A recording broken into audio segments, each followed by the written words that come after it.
కాకినాడ జిల్లా కరప మండలం ఉప్పలంక గ్రామంలో శ్రీ ఛత్రపతి శివాజీ మహారాజ్ జయంతిని ఘనంగా నిర్వహించారు. ఈ సందర్భంగా శివాజీ మహారాజ్ విగ్రహంనకు పూలమాలలు వేసి ఘనంగా నివాళులర్పించారు. అనంతరం హనుమాన్ దళ్ రాష్ట్ర అధ్యక్షులు పోరిగి గణేష్ ఖన్నా మాట్లాడుతూ ముస్లింల పాలనలో హిందువులను కాపాడి భారతదేశానికి ఎన్నో సేవలందించి ఛత్రపతి శివాజీ చరిత్రలో నిలిచిపోయారని కొనియాడారు. ఈ కార్యక్రమంలో ఉప్పలంక గ్రామ సర్పంచ్ సతీష్, హనుమాన్ దళ్ రాష్ట్ర జాయింట్ సెక్రటరీ మేడపట్టి గోపాలకృష్ణ మరియు హనుమాన్ దళ్ సభ్యులు శివసుబ్రహ్మణ్యం, సత్యదేవి, గేదెల శివాజీ, జి సూర్యనారాయణ, ఎం సతీష్, అఖిల్, రాజేష్, గ్రామ పెద్దలు తదితరులు పాల్గొన్నారు. కోసం చూసాం.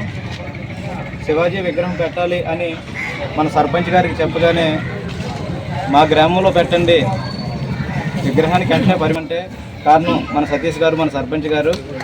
ఈయన మనం ఎప్పటికైనా సరే మన హిందువులే కాదు గొప్పల గ్రామస్తులందరూ గుర్తించుకోవాలి.